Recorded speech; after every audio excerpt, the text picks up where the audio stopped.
चलिए हम लोग फिर से अपने यात्रा पर चले। यात्रा केवल एक ही है, अमृतत्व की प्राप्ति। अमृतत्व मानव शरीर में हो सकता है, महाअवतार बाबा जी एक एग्जाम्पल के रूप में है।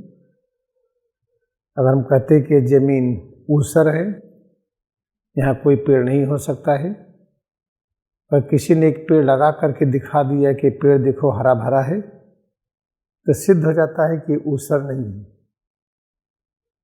जैसे प्रत्येक मानव अमर तत्व का एक अलौकिक रूप है, इसको सिद्ध करने के लिए महाअवतार बाबा ने सिद्ध किया। अभी भी उसी शरीर में है ये, जिस शरीर में ज्ञान का अवतरण हुआ, ब्रह्मा विष्णु शिव का ज्ञान और इसके परे का ज्ञान। जब ब्रह्मा विष्णु शिव का ज्ञान जहाँ से प्रकट होता है, उसकी कल्पना करिए, उस जगह पर महाअवतार बाबा की स्थिति है, तो ब्रह्मा विष्णु शिव वहाँ से प्रकट होते हैं। इसलिए तो ब्रह्मा के को पकड़ लेने पर महाअवतार बाबा ने कहा कि सोने की महल बनाओ, हिमालय में बन गई। विष्णु से कहा कि महल की रक्षा करनी है, जब तक हम दीक्षा न दें, उसकी रक्षा हुई।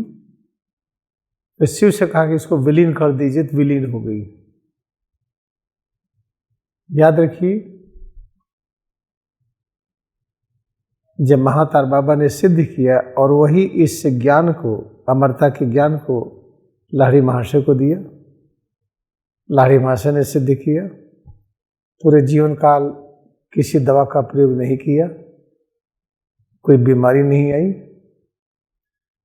हाँ, जिनका काम खत्म हुआ, क्रिया के प्रभाव को प्रदर्शित कर दिया कि प्रकाश के वेग से भी अधिक तेज चलने की सामर्थ्य, मरे हुए की दूर से बिना छुए भी जिंदा कर लेने की सामर्थ्य, किसी भी मशीन को, चाहे टूटी हुई मशीन क्यों न हो, जैसे बैलगाड़ी की धुरी टूट गई थी, उसको धक्का दे करके किए, पता नहीं चला सूक्ष्म रूप में। ऐसे कलकत्ता में ट्रेन को रोक दिया, ट्रेन पहिए पर ही घूमती रही, आगे नहीं बढ़ी जब तक लाहिड़ी महाशय नहीं चाहिए। लाहिड़ी महाशय ने सब कुछ करके दिखा दिया, कुछ भी असंभव नहीं है। फिर ये भी करके दिखा दिया, जितने लोग हम दीक्षा दिए हैं, जो दीक्षा नहीं कर पा रहे हैं, इनकी जिम्मेदारी है कि उनकी दीक्षा अच्छी हो। इसलिए अपने सिर और रीढ़ में यहाँ पर एक फोड़ा प्रकट किया, फोड़ा प्रकट किया, उसी के सहारे सिर और रीढ़ में उन लोगों के सिर और रीढ़ की अनुभूति किया जिनके अंदर सुषुम्ना नाड़ी, बज्रा नाड़ी, चित्रा नाड़ी नहीं खुली थी। उनके खोलने के प्रयास में इस बीमारी को अपने ऊपर उतारा, और प्रमाण है कि बीमारी नहीं थी, क्योंकि इसमें जो पस होती थी उसमें दुर्गंध नहीं थी। लाख कोई प्रयास किया, उस घाव को कोई ठीक नहीं कर सका। लाहिड़ी महाशय कहीं भी थे कि अब जाने के लिए कुछ बहाना होना चाहिए। वास्तविकता थी कि शिष्यों के उस कर्म बंधन को तोड़ने के लिए उन्होंने पीठ में फोड़ा प्रकट किया था। अगर फोड़े से उनको इतनी तकलीफ होती तो छोड़ने के महासमाधि के ठीक पहले 4 घंटा का प्रवचन की अमरता पर, फिर भौतिक जगत, सूक्ष्म जगत, कारण जगत, तीनों का परिक्रमा करके उसके परे जाने की क्रिया होती है, उसका रिचुअल किया और महासमाधि में प्रवेश कर गए। और महासमाधि में प्रवेश करने के बाद कई जगह पर प्रकट हुए फिर से, जैसे जीसस क्राइस्ट प्रकट हुए थे, जैसे स्वामी तेश्वर गिरी जब कलकत्ता में गए थे तो श्री रामपुर में प्रकट हुए थे, जैसे स्वामी तेश्वर गिरी बॉम्बे के रीजेंट होटल में प्रकट हुए थे।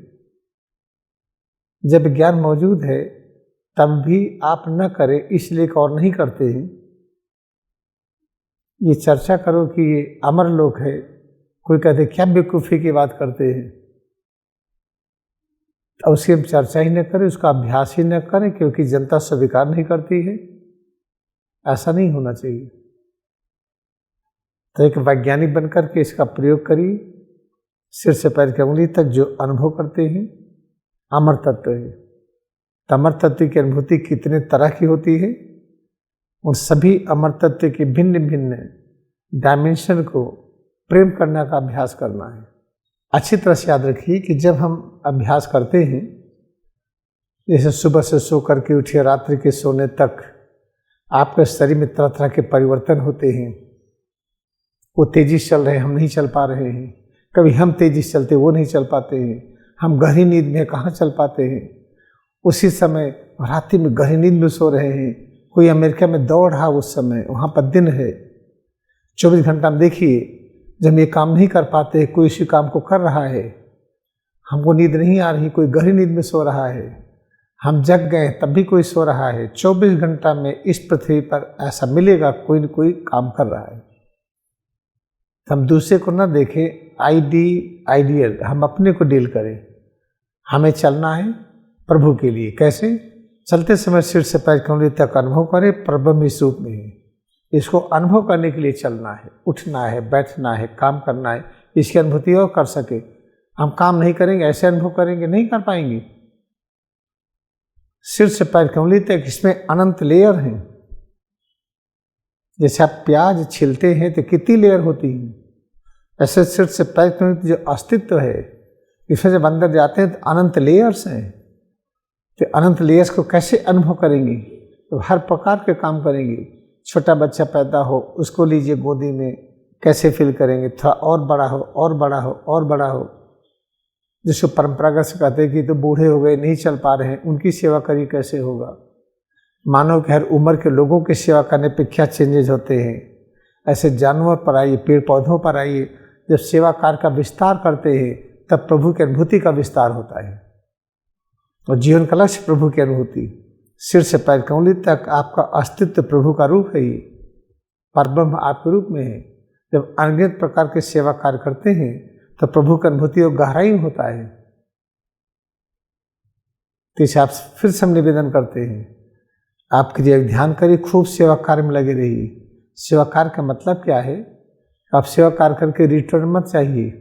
अपना बाथरूम खूब अच्छी तरह साफ किया, आप एकदम चमकने लगा, गए पड़ोसी को साफ करने लगे, उसको समय बाथरूम में आना था, आप साफ कर दो तब आए, तो आपको ढकेल दिया, हटो यहाँ से फालतू, हमें जाना है बाथरूम, साफ कर दे, साफ कर दे। तो आप क्या करेंगे मालूम है? बाहर में जाइए, हम नहीं साफ करेंगे आपका बाथरूम। देखते रहिए, निकल आए फिर जाके साफ कर दीजिए। तो आपकी तरह से व्यवहार करे, अच्छी तरह से बात करे, तब उसकी सेवा करेंगे, कभी होने वाला नहीं। याद रखिए, हम सेवा करें, अनकंडीशनल सेवा करें। सेवा करके देखिए, दूसरा बदल जाता है। आज अगर आपको कुछ उसने कहा उल्टा सीधा, तब भी आपने सेवा किया, भगवान को मान करके, भगवान उस रूप में हमें सेवा करना है। बस आइडियल अपनी सेवा, पता खुश हो गए, हम पकड़ करके हगी कर लिए, अरे बड़ा खुश, बड़ा अच्छा किया आपने। नहीं, हग इज नॉट अलाउड। मिलना, गले मिलना अलाउड नहीं है जब तक आप रियलाइज मास्टर न हो जाइए। नहीं तो उस व्यक्ति को डीमैग्नेटाइज करेंगे आप। आपका जो मैग्नेटिक पावर अगर ऊंचा नहीं है तो उसको डीमैग्नेटाइज करेंगे। जैसे होली आई, हम गले मिल रहे हैं, इससे तो मारपीट होती है। अभी नोएडा में 2 लड़कियां गले मिल रही थी, लड़के लड़की में सब जेल चले गए, स्कूटी पर 30,000 पेनाल्टी लग गई और गले मिलते मिलते गिर गए। किस गले क्यों मिलेंगे? क्योंकि प्रेम आ रहा नहीं,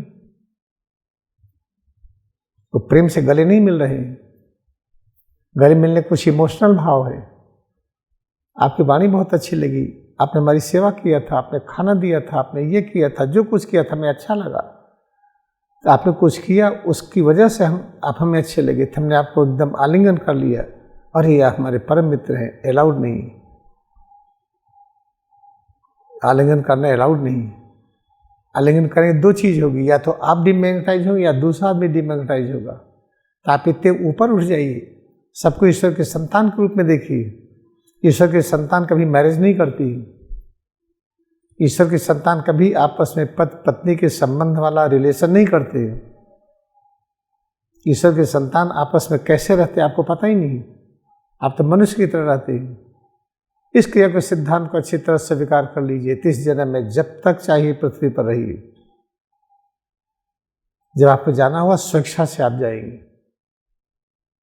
जब आना हुआ स्वेच्छा से आप आएंगे। जो हम बता रहे हैं विज्ञान है, ये विज्ञान है, ये साइंस है। ये संक्षेप में दुनिया भर की चीज सुने हो, आपको याद ना हो तो कोई चिंता नहीं, बस क्रिया ध्यान करते जाइए, सेवा करते जाइए।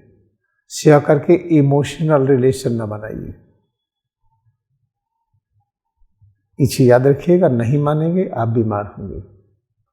कोई हमको बहुत आकर के प्रेम से मिलते हैं, अरे आपसे हमारा जीवन है। मैं जानता हूँ झूठ बोल रहे हो।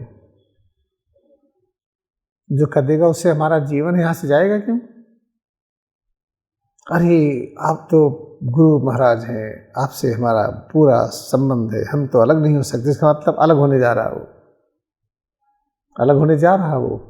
ये सब चीज़ों को हम नहीं मानते, इसलिए सब प्रदर्शन हमारे सामने मत किया करिए। आप क्रिया ध्यान करिए, सेवा करिए, बस। आप क्रिया ध्यान करके सेवा करेंगे तो आपकी वजह से आपका घर बदलेगा, आपके घर से समाज बदलेगा, समाज से राष्ट्र बदलेगा। ये है इम्पोर्टेंट चीज।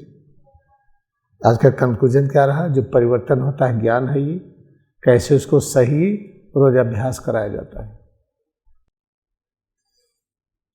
हम 2 बार में श्वास से प्रश्वास के साथ हम परब्रह्म की उपस्थिति की अनुभूति करें।